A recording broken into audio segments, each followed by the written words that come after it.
Welcome back to the New Music Alliance Radio Hour. I am Mistress Miriam.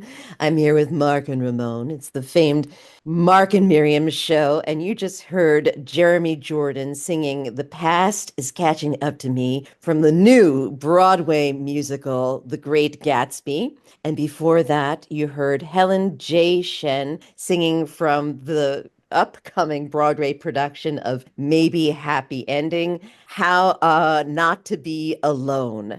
So, The Great Gatsby, the musical. Yeah, a new musical, that's exciting. And I noticed that Ava Noblezada is in the cast as well. And Oh, I know her from yeah. Hadestown. She's Yeah. my favorite. She's Oh, amazing. really? We love Hadestown. Oh, We haven't even talked about how much we love Hadestown. I know you love Hadestown. one of these days, I'm just going to play the whole soundtrack for the show. Just because Vermont is Vermont, like, so what that it's farther north than Vermont? It's Vermont. It's awesome. Yeah. No, Easttown is a big hit on Broadway, and it's a great, great musical.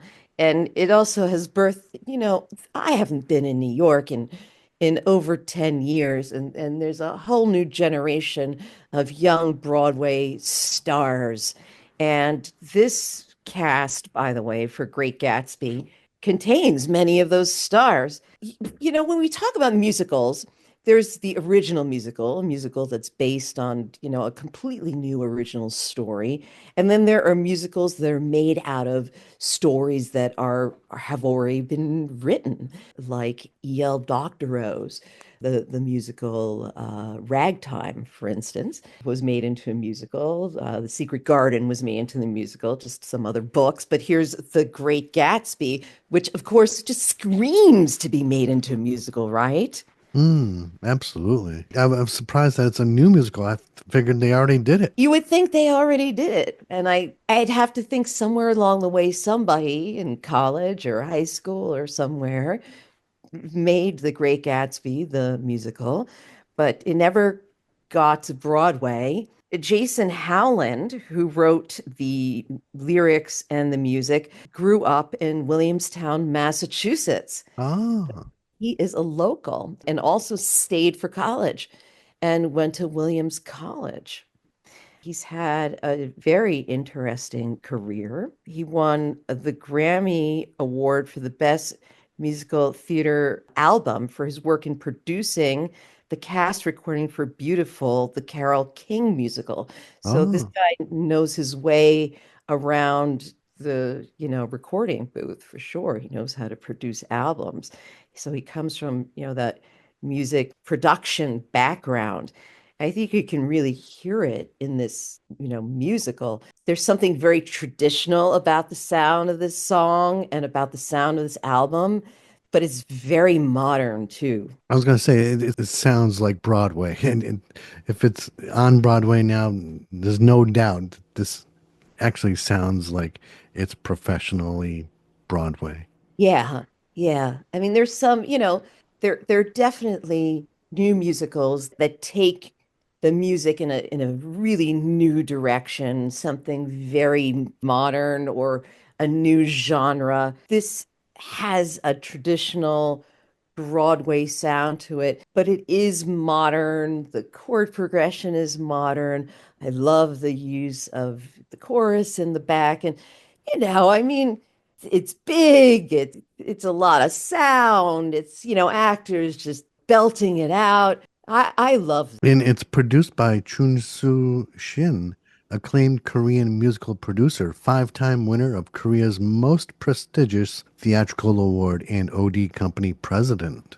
which is very cool too, because Yeah. Like you said, it's old and yet it's new. It's going in a new direction. It's not being produced by a bunch of middle-aged white guys like the producers. like Bialystock, Yeah, Bialystock, Bialy. Bialystock and Bloom, Bialystock and Bloom. Go to work, go to work. Yeah, I don't think that they're saying that when they answer the phone in this office. Interesting that you mention it.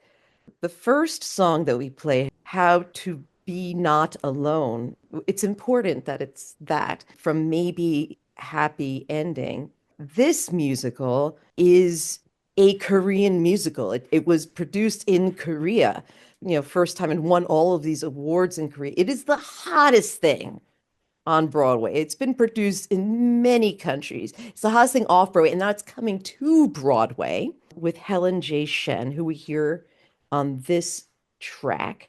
And Darren Criss is also starring in it, and he's a big star of television, if you remember him in Glee. Oh, yeah. Yes, he was in Glee, the infamous show, the TV show where a number of people died after the TV show. Really? Yes, oh God, In real yes. life? Yes, there's a whole documentary about it. Yes, it's freakish. Oh my. It was a fantastic television show because it was all about a glee club and they sung and it was like a musical and it had fantastic guests on it and people performed and they went on tour, the cast. They were constantly working and they recorded every week and they had albums. But yeah, three cast members died and these were young people. It's Hmm. very disturbing. Darren Criss did not die. He went on to have a fantastic career, stage and screen. And he also was in the revival of Hedwig and the Angry Inch. He played Hedwig. Oh. Yes, we love Hedwig. But he's in this musical, How to Be Not Alone. Now, I'm really hoping that in our humble little Western Massachusetts way, somebody on Broadway will hear the show and say, look at Mark and Miriam. They're playing this show, they're playing our songs. We really should give them some comp house seats, Yeah. see the shows. And I'd go to Broadway. I'd go yeah, watch it you with and you. I take the train down. We Yeah. can see, we can see Great Gatsby in the afternoon, and then we can see maybe Happy Ending in the evening and see the show. Maybe Happy Ending is all the rage. Its premise, if you're not familiar with the show, it takes place in the late 21st century, and it's about these helper robots. And it's about the helper robots kind of learning to become humans or human behavior. And it's a comment on our society. Here's a little comment. I'll read this from the premise. The setting is probably in the 2060s. This is sort of a generation later when there have already been those humanoid robots created. People have become sort of so attached to their technology and more isolated, which is something we feel is happening now. But looking ahead, we see that as people have become cynical about the world and isolated from each other, these first generation robots are discovering the world for the first time and discovering some of the things that we've forgotten about. And so Aronson wrote this about his musical. And this is a big comment on our society. And so this musical is a comment on society. And sort of Gatsby is a big comment. It was sort of the voice of its generation. Opulence and the Gilded Age, right? Gilded Age, and what would you use to describe today? He uses that word all the time. Isolation now, and I certainly wouldn't call now the Gilded Age. You'd call it I don't know, the isolation age, the everybody on their phones and post-pandemic and But this is like the transition to what this possibly gonna be with all yeah. the robots out there. I love this song. Even if you didn't know the premise of this musical, there's something very naive and sweet and human about it. And you kind of get that sense of somebody learning about something new or discovering. It's very insightful. I like how it starts out, and they find themselves in a motel room, and they have to get over learning how to not be alone, or how to be not alone. How to be not alone. It's an awkward wording of things. But they do that in Broadway a lot. They do that. That's maybe how robots also Yes. do, maybe.